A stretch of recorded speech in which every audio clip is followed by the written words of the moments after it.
Narration অনেক বেশি কঠিন লাগে। ভাইয়ার একটা ক্লাস করে দেখো তো ন্যারেশন কত সহজ করে সমাধান করা যায়। আমি শাকিল রহমান, পড়াশোনা করছি ঢাকা বিশ্ববিদ্যালয়ে। আজকে আমি তোমাদেরকে সমাধান করে দিব ঢাকা বোর্ড 2023 সালে আসা প্রশ্নটি। ওকে, চলো শুরু করে দিই। Where will you get admission after your HSC examination?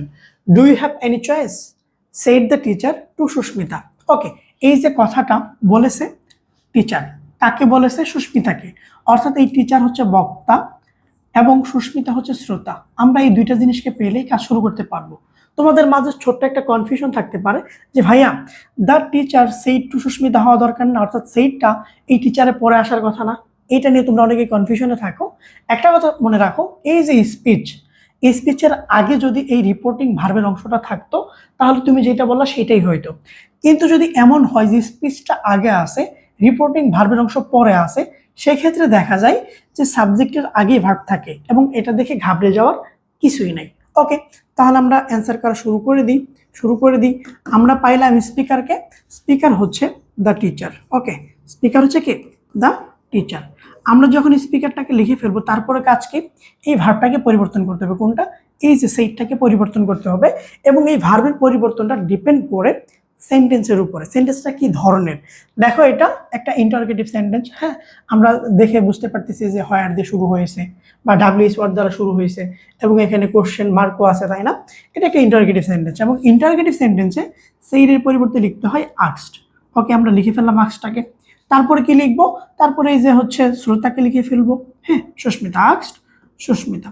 একটা কথা মনে রাখবা, যখন সেইড থাকে তখন টুও থাকে, কিন্তু তুমি যখন আস্কড লিখবা তারপরে টু লিখতে হয় না। এখন কি পরিবর্তন করতে হবে?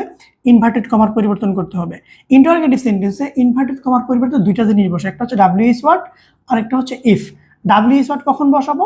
যখন সেন্টেন্সটা ডাব্লিউএস ওয়ার্ড দ্বারা শুরু হবে, যেমন হোয়ার, হোয়েন, হাউ, হুইচ, হোয়াট ইত্যাদি। এখানে হোয়ার দিয়ে শুরু হয়েছে, সো আমরা এখানে হোয়ারটাকে বসাই দিলাম হোয়ার। ওকে, আরও একটা কথা মনে রাখবা, সেটা হচ্ছে এই যে রিপোর্টিং স্পিচ যা আছে, হ্যাঁ, এই স্পিচের ভিতরে সেন্টেন্সটা, এই সেন্টেন্সটা ইন্টারগেটিভ হতে পারে, অ্যাসার্টিভ হতে পারে, ইম্পারেটিভ হতে পারে, যে কোনো ধরনের হতে পারে। কিন্তু এটা কিন্তু ডিরেক্টে দেওয়া আছে না। এই ডিরেক্ট থেকে তুমি যখন ইনডিরেক্টে আসবা, সবগুলো সেন্টেন্সকে তোমাকে অ্যাসার্টিভ আকারে লিখতে হবে। অ্যাসার্টিভের বৈশিষ্ট্যটা কেমন বা স্ট্রাকচারটা কেমন? প্রথমে সাবজেক্ট থাকবে, তারপরে কি থাকবে? তারপরে ভার্ব থাকবে। হ্যাঁ, অর্থাৎ আমরা সাবজেক্টকে আগে কাজ করবো। সাবজেক্টকে এখানে ইউ। হ্যাঁ, ইউ কোন পার্সন বলো? Second person. সেকেন্ড পার্সন পরিবর্তন হয় কি অনুসারে?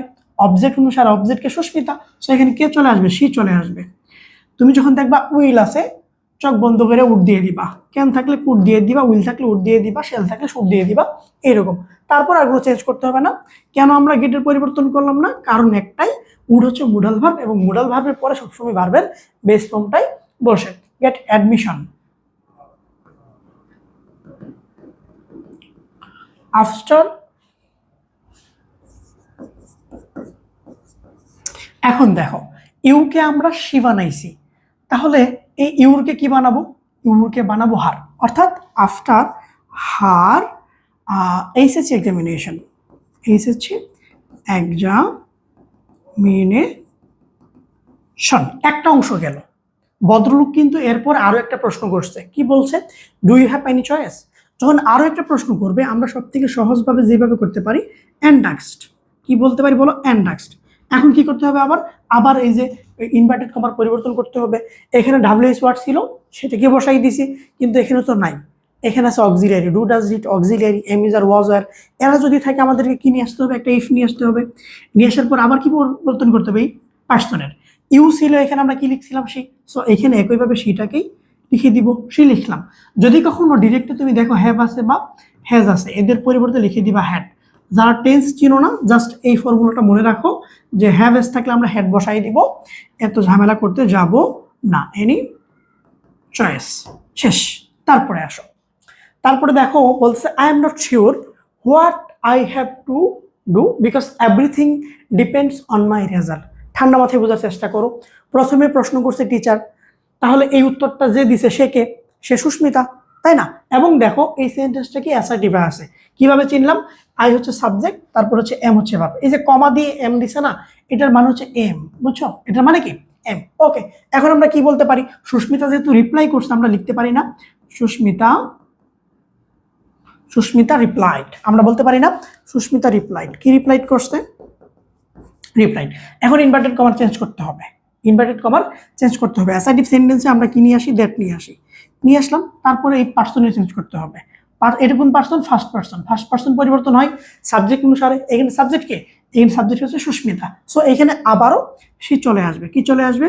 C. Then C not yet sure, yet C not yet sure. What? Okay, আবার আই আছে, আমরা আবার সি লিখে ফেলবো। হ্যাভ আছে, আমরা আবার কি লিখবো? হ্যাড লিখে ফেলবো। To do, because everything. আমরা এগুলো চেঞ্জ করবো না, কেন? আমরা চেঞ্জ করবো শুধু পার্সন, টেন্স এবং হচ্ছে ইনভার্টেড কমা, হ্যাঁ, সেই সাথে রিপোর্টেড ভার্ব। হ্যাঁ, বিকজ এভরিথিং ডিপেন্ড। দেখো এখানে কি আছে? ভিউ ওয়ান আছে। যখন তুমি দেখবা ডিরেক্টে ভিউ ওয়ান আছে, সেটাকে ভি টু করে দিবা। এই ডিপেন্ডকে কি করে দিবা? ভি টু করে দিবা, ডিপেন্ডেড করে দিবা। Depended on, on. আই ছিল, সি বানাইছি। মায় আছে, কি বানাবো তাহলে? হার। On her result. শেষ। তারপরে বলতেছে you should have a choice, be positive and optimistic. এই কথাটা তাহলে কার? যখন বলতেছে আমি এখনো জানি না কি করব, কারণ সবকিছু রেজাল্টের উপর ডিপেন্ড করতেছে, তারপর বক্তব্য হচ্ছে তোমার একটা চয়েস থাকা উচিত, পজিটিভ এবং অপটিমিস্টিক হও। এই টিচারটা নিঃসন্দেহে, এই কথাটা নিঃসন্দেহে টিচারের, তাই না? টিচারের কথাবার্তা।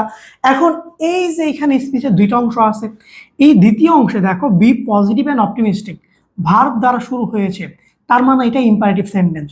এবং মজার কথা হচ্ছে ইম্পারেটিভ সেন্টেন্সের শুরুতে ইউ উজ্জ থাকে, এইটা ইম্পারেটিভ, কোনো সন্দেহ নাই। কিন্তু এই অংশটার দিকে একটু তাকাও তো, you should have a choice, তোমার একটা চয়েস থাকা উচিত। এই কথার মাধ্যমে আসলে কি প্রকাশ পাই? একটা উপদেশ প্রকাশ পাই না? ইম্পারেটিভ সেন্টেন্সের বৈশিষ্ট্যটা কি? আদেশ, উপদেশ, এগুলাই তো দেয়া হয়। হ্যাঁ, যদিও দেখা যাচ্ছে সাবজেক্ট তারপরে ভার্ব, মানে অ্যাসার্টিভের স্ট্রাকচার, কিন্তু এটা ইম্পারেটিভ। এবং মজার কথা হচ্ছে দেখো এখানে ইউই দেওয়া আছে, অন্য কোনো সাবজেক্ট না। ইউ তো উজ্জ্বই থাকে। সো আমরা এটাকে ধরে নিতে চাচ্ছি যে এইটাও ইম্পারেটিভ সেন্টেন্স অর্থগত দিক থেকে। এবং স্ট্রাকচার যদিও ইউ আছে, সাবজেক্ট দেওয়া আছে, এবং আমরা জানি ইউ না দিলেও চলে, ঠিক আছে না? সো এখন যেটা করতে হবে, এই কথা তাহলে কে বলছে? টিচারও বলছে, এবং তিনি কি করছে? অ্যাডভাইস দিছে। তো আমরা লিখতে পারি দ্য টিচার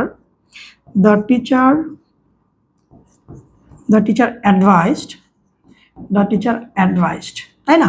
এখন ইম্পারেটিভ সেন্টেন্সে এই ইনভার্টেড কমার পরিবর্তে লিখতে হয় টু, তারপরে একদম বেস ফর্ম থেকে লেখা শুরু করতে হয় ভার্বের।